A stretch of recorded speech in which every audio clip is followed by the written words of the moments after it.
Okay. So the author of this book is a Presbyterian minister, has had about 20 years of experience. And what he does in this, I read a review on, I read a review on the book, and then I'm going to share a little bit about the reviewer, and then I'll share some of my thoughts from the book, and we'll sort of have a general conversation about generosity in general. So Travis reframes the stewardship conversation, moving from this dreaded annual recitation of budgetary woes to a joyful exploration of generosity. And that's sort of what I'm hoping we're going to be able to get to. He repositions much of the current conversation in hopeful ways, first by shifting us away from understanding stewardship as management. Some of the moves he makes are linguistic, some strategic, all are flavored with theological and biblical mindfulness. These are some of the themes that he highlights. I know you can't see these, but I'll just sort of run through some of the themes in the book, and we're not going to get at all of these themes, but these are sort of important themes in his book. Affirming that God's generosity is a core biblical narrative arc from creation to covenant to resurrection.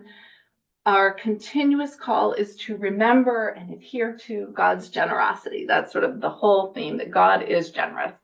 Remember that, period. And then another theme in the book is moving from generosity for God to generosity with God. And he calls this from transaction to transformation, so that we are we're generous, we're with God in our generosity, almost like co-givers. Shifting to the idea of receiving offerings, rather than taking collections. So in the church, we receive, we don't take. That's sort of a semantic thing.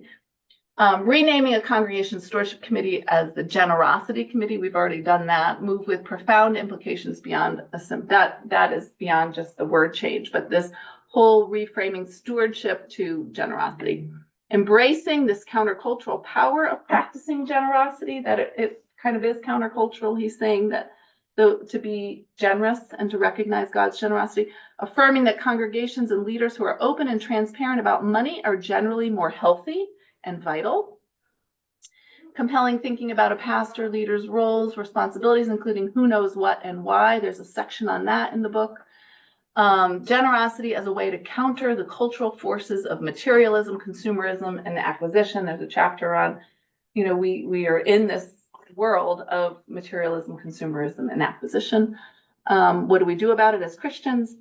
Generosity as spiritual discipline. This was a really helpful chapter to me, bringing us into deeper relationship with God and each other. If we think about being generous as a spiritual practice, what does that mean for our relationship with God? How does that transform our relationship with God and with one another? And then stewardship as a joyful response to God's generosity, not as reluctant giving to subscribe to a church's budget. So the idea that when we give, it's out of this sense of joy, not out of obligation or because of coercion. Uncoupling budget and generosity stewardship conversations. There's a chapter on how to do that. That the idea is you're just you're talking about generosity all the time, as opposed to just generosity season. Reconsidering practice such as tithing and pledge cards. There's a chapter on tithing and what to do with pledge cards. So that's sort of background on the book. Then the theological framework is John 3:16. God so loved the world that God gave. This idea that God gives. God is generous. And then there's this lovely sort of reminder of that. This is from the book, God so loved the world that God made the world, created the cosmos, planets and plankton, stars and starfish, rocks and hills and oceans. God so loved the world that God chose to place God's very image upon the earth's surface, human beings. God so loved the world that God gave a promise to a particular family always to be their God and to bless all families upon the earth through them. God so loved the world that God sent prophets to God's people again and again, prodding them to consciousness and righteousness, inciting their instinct for justice, beckoning them back. God so loved the world that God gave God's only Son. When the world was itself no longer enough, when God's gifts of prophets and land and law had not yet won the hearts and the trust of God's people, then God gave even more. God gave God's very self, gave a part of God's inner being. God so loved the world that he gave his only Son. God so loved the world that God gave Jesus the courage to confront injustice and corrupt, misguided religion. God so loved the world that God gave Jesus the passion to speak truth to power. God so loved the world that God gave Jesus the freedom to give even himself, and crucially, the freedom not to. And it's just that reminder of all these things that God gives. So that's one theological grounding is John 3:16, and another is Psalm 24:1. The earth is the Lord's and all that is in it. And Psalm 23:1. The Lord is my shepherd, I shall not want. And the book begins by asking, do we trust these affirmations that the earth is the Lord's and all that's in it? Do we trust these scriptural groundings that I shall not want? The Lord is my shepherd, I shall not want. Generosity's truth is self-confirming. It has not always been fun and certainly not easy, yet each time, and this is the author saying, giving sort of a first-person testimony, each time I've stretched to share more, I have felt myself freer to talk about the experience, more willing to encourage others to try for themselves, clearer about what the Bible teaches, and infinitely more thankful for my life in Christ. And he goes on to, and the author shares some of his own personal stories of stretching himself in giving. And he does say that as leaders in the church, and if you're asking and inviting people to generosity, it's important for leaders in the church to themselves model or to do, not just to talk about it, but to actually do it. And he said it's important to come out and say what you give to the church as a pastor. So I'm just gonna. So he says, what if the order of our thinking began though with God's generosity and not with our own? And he poses the three questions, which I'm gonna pose, and then we're gonna discuss at the end of this presentation, sort of have a free-flowing conversation. But what if the order of our thinking began with God's generosity and then moved to the spiritual beauty of participating in God's generosity, and only finally describe what the congregation hopes to accomplish in the coming years? So first we talk about how generous God is, then we talk about how we can participate in God's generosity, and then we talk about what the congregation's needs are. He says that might be a good framework for your generosity campaign. And then he says, these are the three questions that we're going to talk about at the end after I sort of present this book a little bit. In what ways is God generous with you? You think about, how is God generous with you? Second, in what ways might you be more generous with others? So that's another question. How, for our own personal, how can we be more generous with others? And third, in what ways will our congregation be generous in the coming year? Then we turn it to PPC and we think about our budget and we think about our generosity to,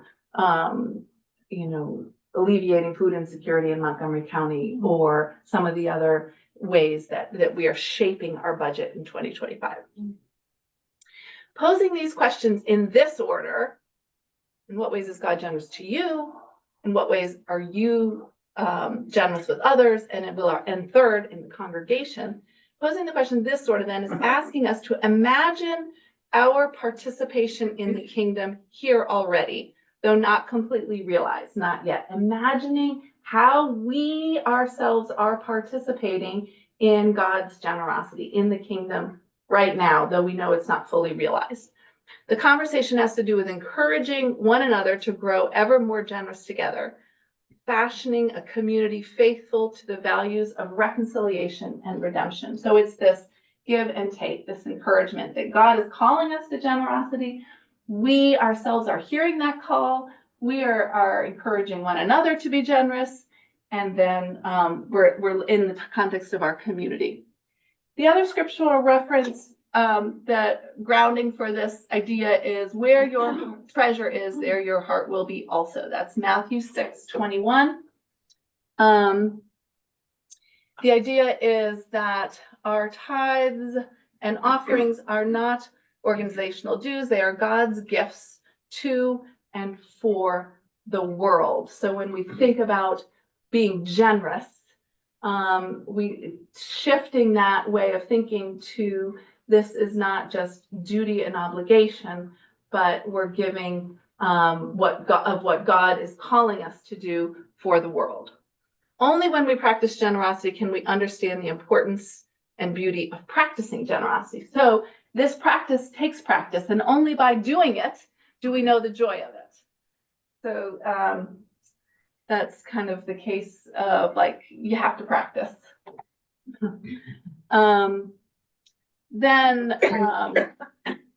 This concept of tithing, what a generous God who lets me keep 90% for myself.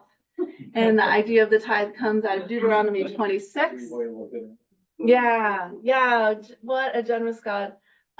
Generosity is our response to God, something we do for God. That tithe, that first 10% already belongs to God. So as we say in worship, let us return our gifts, tithes, and offerings to God. We return them to it's already God's. Anything beyond the tithe is ours to share with God. First, we give what rightly belongs to God. Being generous for God is simply part of the religious formula. We give because we're supposed to. God's people for millennia have heard God to command generosity. So this, I wanted to share this one story with you that I thought was kind of relevant and fun. So the guy said, there's this little story. Maybe you've heard this. 2 men are shipwrecked on a desert island. The first one paces the hot sand saying, "We're gonna die." And he repeats it over and over again. We're shipwrecked with no food, no fresh water, no way off, no way out. The second man relaxes beneath the palm trees, comfortable, head in his pillowed hands. "We've got nothing to worry about. I make $100,000 a week." Incredulous, the first man responds, "What good will your money do us here? There's nothing to buy, nothing to sell, nothing to consume. What difference can your wealth possibly make?" The second man replies, "I make $100,000 a week, and I tithe. My pastor will find us."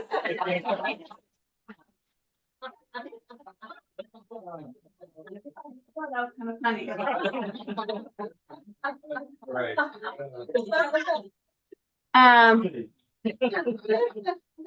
Yeah, so we know, like, doing this, we've been told, so we're supposed to do this. We've been told about the tithe, give first, but there's a caution in that, because if our only our primary motive for being generous is doing so on God's behalf and implicitly thereby securing our own futures, we risk reducing our generosity to mere transaction.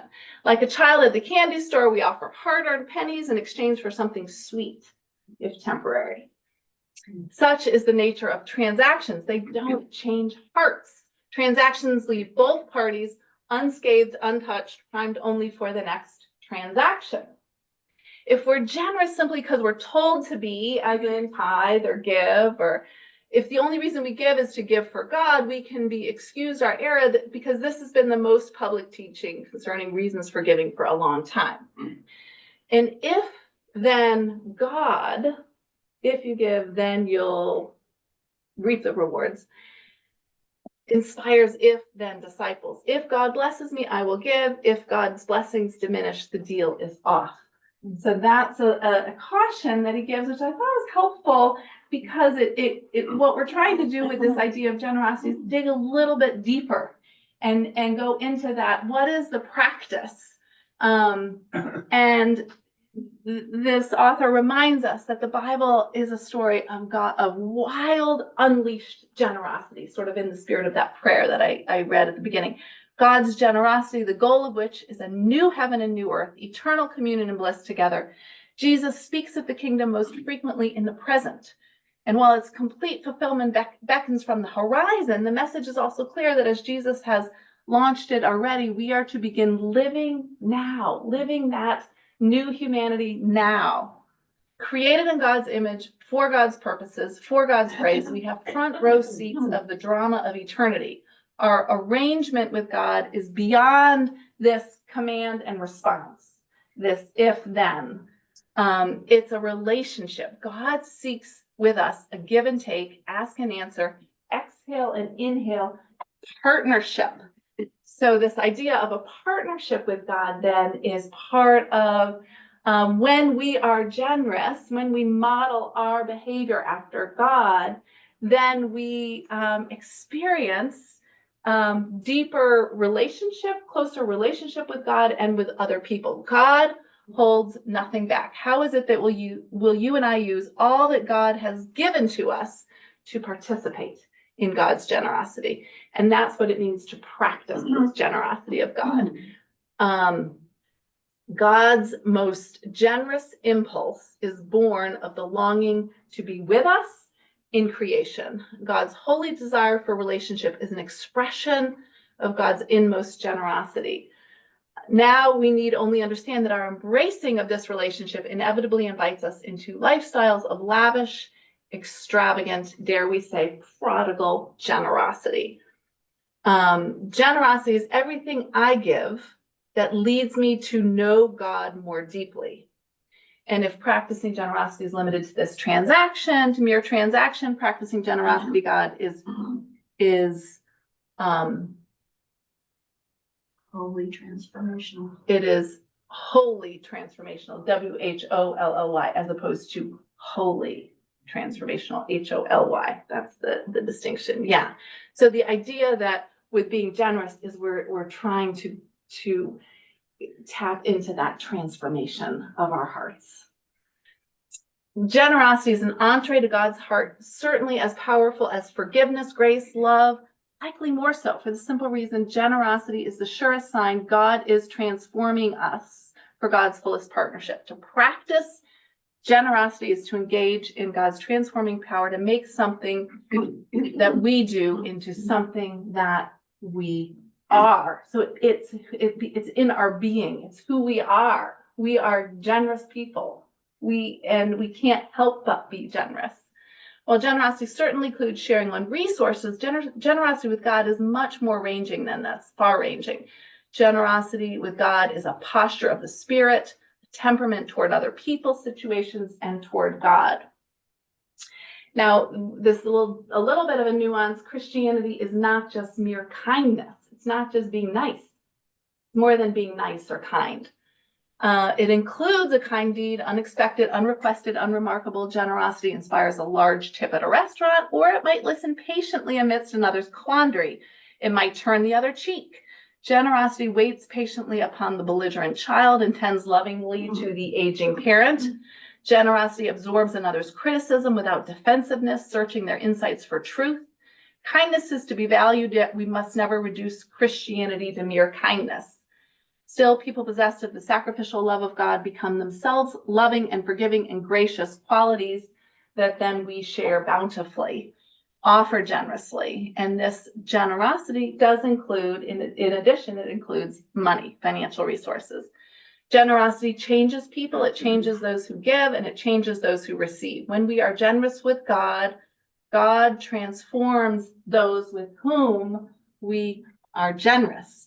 And this is the part that I thought was really helpful, was the idea of a spiritual practice. So in Lent, we take on spiritual disciplines of almsgiving, prayer, and fasting. Those are sort of the big three. And in Matthew 6, the first one is almsgiving, is generosity, is giving of your financial resources, giving to the poor. That's almsgiving. So during Lent, those are the things we think about. And his point is people are clamoring for authentic practices that deepen faith and sharpen their senses for God. So this idea of giving alms, praying, and fasting. I was thinking that today, even in worship, just being in worship is so sort of countercultural. What are we doing there, right? I mean, for those of us who've been in the church forever, it's just what we do on Sundays, but it's not what most of the world is doing, is going to church on Sunday. And so how can we claim this as a spiritual practice that is transformative and enables our generosity? And then Jesus' first passion was not institutions, it was not organizations, it was people. He was committed to drawing people closer to God. That's this idea of a spiritual practice. So that in spiritual practices that they help us get closer to God. Connecting people to God, illustrating to people what a God-centered life actually looks like. Jesus was single-mindedly in love with people. And he's clear on this subject that giving is good for us. Sharing is part of our spiritual growth and health. Generosity is a spiritual virtue. First we share, then we care. This is where we start with motivating one another to share. Any glance at your church's budget gives as clear of insight into your congregational values as any glimpse into your personal checkbook or credit card statement reveals what you most care about. I know you've probably heard that before. Look at your checkbook and then you'll know what your priorities are. Look at your credit card statement and it sort of reveals what your priorities are. And the same idea here is when we look at the church budget, how does that reveal what our priorities are as a congregation? So those are just some of the thoughts that came up from reading this book. The background of this Carl Travis character, the pastor, he's been in ministry about 30 years, is that he's in hospice care. So he's dying. So he was writing this book as he was, and he's been apparently speaking about generosity and stewardship all over the country for years, but now he's facing a sort of a terminal illness. He didn't say what the illness was, but that it's really for him wanting to get these words out as a reminder of how vital his life has been, living a life of generosity, speaking about generosity, and even in death, as he's facing death, he feels even more convicted about this subject matter. So that's God's Gift of Generosity, Gratitude Beyond Stewardship by Carl B. Travis. So I thought we'd have a little bit of a conversation now, talking about the three questions, or maybe first maybe share any reflections that you have on some of what I sort of pinged in Travis's book. Any reflections that come to mind, or on anything, it doesn't have to be about his book. I saw that gratitude was in the title, but I didn't hear, isn't gratitude in the title? Yeah, Gratitude Beyond Stewardship. Mm-hmm. So I guess he's using gratitude as He's using them a little bit interchangeably. And I have sometimes used those interchangeably too, that the way that we show our gratitude is to be generous, generous in spirit. That's how we say thank you. Yeah, I'd always heard that generosity was sort of the response from gratitude, feeling gratitude. Be it from thankfulness, yeah, from gratitude. Mm-hmm. Yeah. Yeah, I do think that the order that you have, like with these questions, is very important. I mean, but I just remember it's my life and with other churches, it's a tough subject. Yeah. And generally it's been viewed, at least the experience that I've had, as okay, we got to have money because we got to operate the church, and obviously that's more important to all of us who are members of the church. So it's more like a budgeting, okay, what do I allocate kind of discussion, and how much can I allocate and afford to do, and so on and so forth, as opposed to starting out with what I guess this author's doing, what you're focusing on is, okay, let's start out by thinking, okay, what has God done for us and with us? How has God been generous to us? And the order of the questions that you have. So at least in the experience that I've had, this is not the way that I've seen it work. No, right.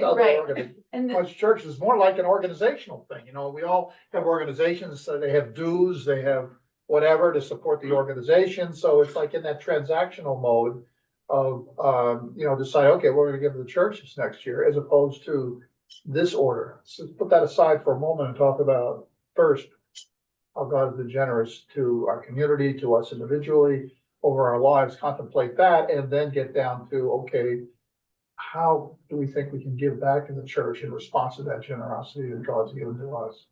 So I think that's a good Worthwhile approach, a exercise. worthwhile- Exactly, Yeah. yeah. Yeah, thank you, Bob. I was thinking too of shifting the conversation away from what are the budgetary needs to how is God generous and how do I model that generosity? And then eventually we get to what the budgetary needs are. Charlie? Yeah, I like the order he talks about. Yeah,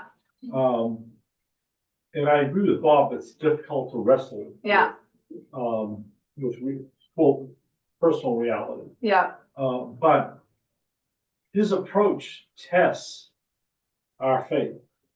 yes, Number that's one. good. And, if we all talked individually about, what God has provided for us individually, it's, the list, at least for me, is pretty long, and it basically is quite encompassing. Yeah, No way to put a value on it. And then, so that's sort of a macro picture. mm-hmm, And then I think of all we prayed about,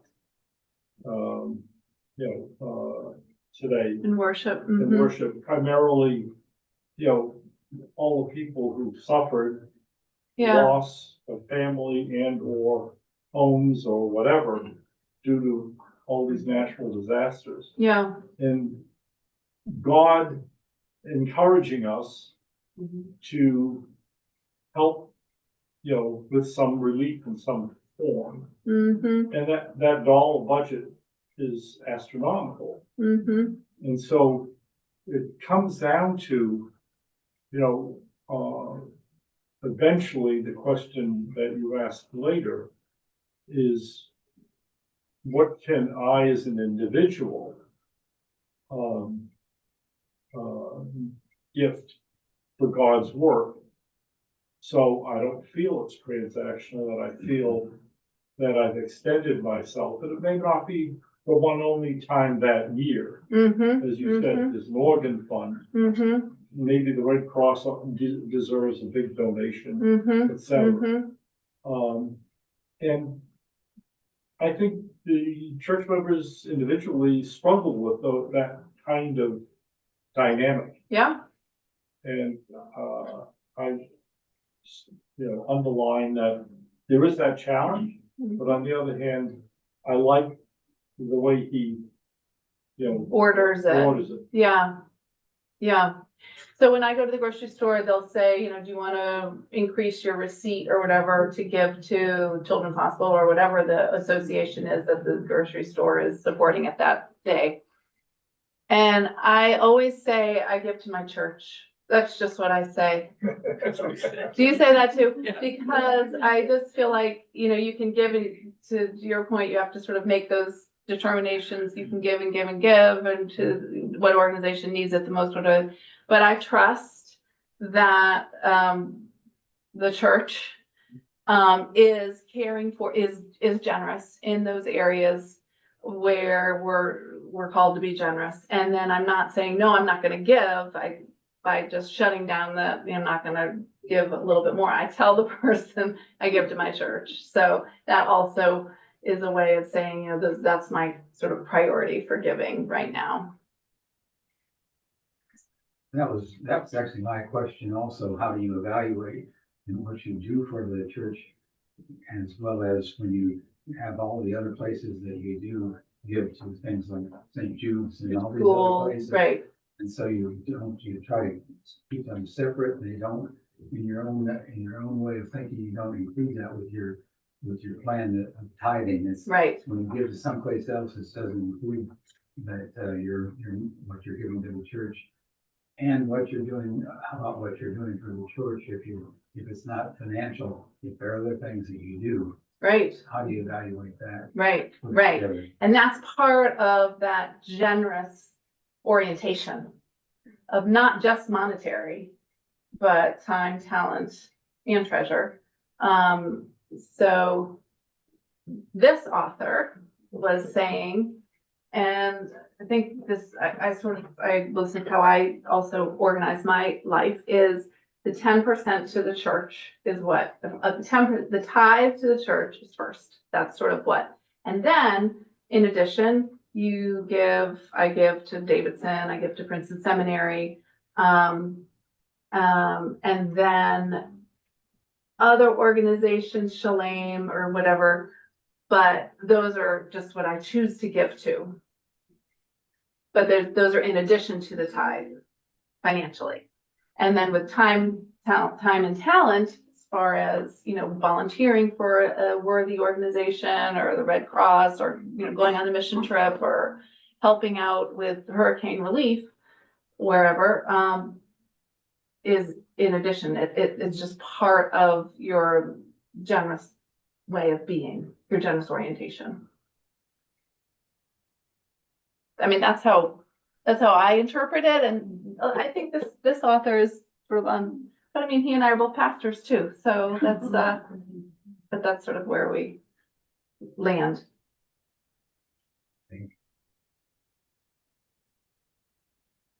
And the way that he gave this example, and maybe you all experienced this. Have any of you seen a children's sermon or a regular sermon where the pastor puts 10 apples on the pulpit? No, this is it's a common trope. Yeah. And stewardship, a common tithing sermon. He or she'll put 10 apples around the pulpit or the lectern, and then take one away and say, "This is for God, and this is part of that. All of these other 9 are for you to enjoy, all for yourself. This is for you." But just that one apple is for God, and he gives that example in here, and he says, maybe you've seen this, and I was like, I have seen that children's sermon actually, as a way to show, to demonstrate visual reminder of the abundance that is for you. But first, you take the first one goes to God. I think we've seen it here with Halloween candy. Yes. Oh, well, with Halloween candy, for sure, because you look at that huge bag and look at how much is for the children to keep, and then just that little tithe, you take the 1, 2, 3, 4, 5, 6, 9, you take the one over here. You don't discriminate. That's right. You don't discriminate for, you only keep the kind you like. The M&Ms. That's right. Right. He also had an exercise in here that he said he does sometimes with people with M&Ms. That's reminded me that you have different questions that you talk about concerning tithing or your resources or giving or generosity, and the color of the M&M matches the color of the question. And the color, there's a black piece of paper with white word on it that says, share how much you give to the church, share your salary, and then share how much you give to the church. And so if you get a black M&M, you have to do that. There's a red question of what is your relationship with generosity, etc. And he said he did this exercise, and that with the understanding that there are no black M&Ms. So no one would have to share. No one would have to share their salary, and no one would have to share what they tithe to the church, what they give to the church. But the person who got the M&Ms that day got the special Halloween M&Ms. So there were black M&Ms.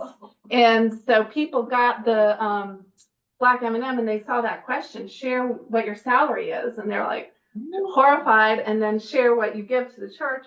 And he said, no, I didn't mean for that. It was just an exercise. I was going to say, you don't have to do that. And then he said, what happened in the room is people did. It opened up a conversation about about financial resources and about talking about that, which I thought was sort of an interesting, he said this was how the Spirit moved that day, even though he was completely not planning on them not talking about the financial resources that they had. So. Yeah. I've So, got a specific question. yes, When do pledge cards for next year go out? yeah, so in Those of us the, that aren't gonna be here. right, we're mailing them on the, let's see, this Sunday was the first Sunday, so next Sunday, we'll mail them Monday. Yeah. And then the third Sunday is pledge dedication Sunday, so In either, November. no, it's actually the last Sunday in October. Should Oh, know these dates, let me just get them for you so that we know them. Yeah, so 27th, October 27th is pledge dedication Sunday. The mailing will go out October 21. So we'll send the pledge card and the and hopefully we'll have the brochure and everything done by next Sunday, by October 20, so people can pick it up here, and then we'll also mail it. Thank you. October 20, and then October 27th is pledge dedication Sunday. Yeah, we'll see. I mean, I have one other just sort of related comment. I just have seen over these past few years, particularly these past, well, let's say these past few years, how the program that the church has had has been expanding in terms of outreach. I mean, it's not the same. We have some things that are, you know, book clubs, different things, Bible study and so on that are the same, but I just see the other programs, particularly in terms of outreach, growing significantly. Well, that's part of the And that was sort of strategic mission, intentional is role, I to, think he had in the elders or what have you in that Mhm. direction. is the growth initiative, yeah, for outreach. You know, so that kind of gets in the brochure you put together. I mean, that sort of gets to the last question is what is the congregation doing as a whole based upon its generosity to its members, but also outreach to the community and the programs that we have and what have you, so. Yeah, and this year we're using music as sort of the lever for outreach, or the instigator for outreach, and trying Great, to yeah. encourage people to come to the concert series, not necessarily to Sunday. They don't have to come to Sunday worship, but when they come to the concert series, they will see what's happening on Sunday mornings and some of the other things that are happening here, more spiritually minded. But the concert series is one, as was the Divine Harmony Summer Camp, one mechanism for reaching out beyond our walls to others, to help them to know the joy of what happens here and help them know the joy of being in relationship with God. Yeah. So, John. Okay, if I go back to question 1. Yes. In what ways is God generous with you, John? I was looking at these questions and that one seemed the most difficult, so I've been thinking about it. And I'm at the point in my life now where the resource I can be most generous with is my time. And I was thinking God's time for me is unlimited. Any time that I need him, he is there. There's no call waiting or call back Monday to Friday, 9 to 5. He's there whenever, so that's wonderful. Yeah, that's awesome. Yeah, time is a wonderful thing it's a gift to be able to give of your time, and then to receive that gift from God, meet God in time. God meets us in time. And I'm struggling with that first question as well. And one thing is tithing. This is a really interesting evening that Karen and I had like 30 years ago. We're members of St. Philip Episcopal Church in Philadelphia suburbs.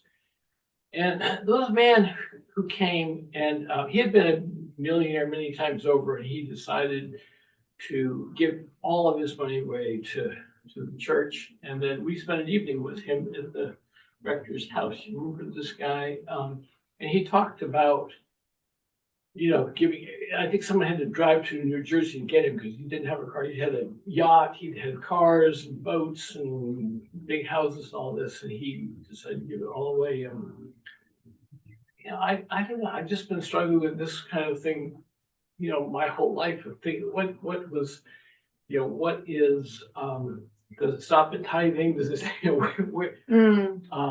because he had just, he had been moved and just was like, everything that I've got, all of my millions, I'm gonna give away. And he did. He just spent like 2 hours in the evening talking about that. And so I'm just saying, it's an evening I can't forget. Yeah, it's powerful. That's powerful. There's a story in this book where this guy gives testimonial. Well, I gave I had no money, and I gave all of my first paycheck to the church. And I just gave it all away. And over time, God has blessed me, and I have so much now. That initial gift has multiplied and multiplied and multiplied. And now he's a multimillionaire. And someone whispered to him and said, I dare you to do it again.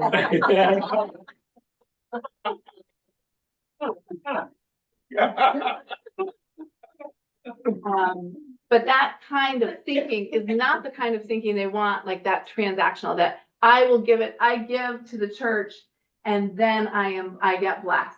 So that's sort of a little bit that transactional thinking, which we're trying to sort of shift away from. It's I am generous and I give to the church because God is generous and I love God and I want to grow deeper in my relationship with God. And this will help me with that. And it'll help me in my relationships with other people.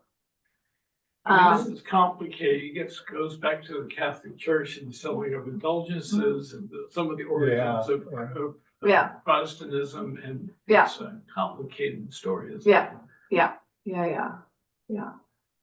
No. And it's complicated when you hear someone's given all of their money away and they don't have a car, so then it is reliant and dependent on other people. So then how does that all work? But what resonated mostly is the spiritual practice of generosity and how do we engage that and think about it as far as ourselves personally and then for our community. I'm going to stop us there, 12:15, and thank you all for being here today. And next week, John Hott is a professor emeritus at Georgetown University, a scientist and theologian. Will speak about Einstein in conversation with Teilhard de Chardin, who is a theologian, Einstein the scientist, and Teilhard de Chardin is a sort of an environmental theologian. And John Hott has written several books that the PASTCF group has read and appreciated. And he is coming here. He's like a big name. So we're excited about that. And we're gonna welcome him. So that'll be here at 11:15. Let's wrap up with prayer. Good and gracious God, your generosity overwhelms us. And the fact that you care for even us is humbling. And I pray, Lord, that you will work in our lives individually, as a community, as a country, and help us to be in relationship with you for this planet, for one another, in sharing of our resources abundantly, that we would grow in knowledge of you, love for you, care for you, and for your creatures in this creation through generosity. Thank you, Lord, for your love. In Christ's name we pray. Amen. Amen.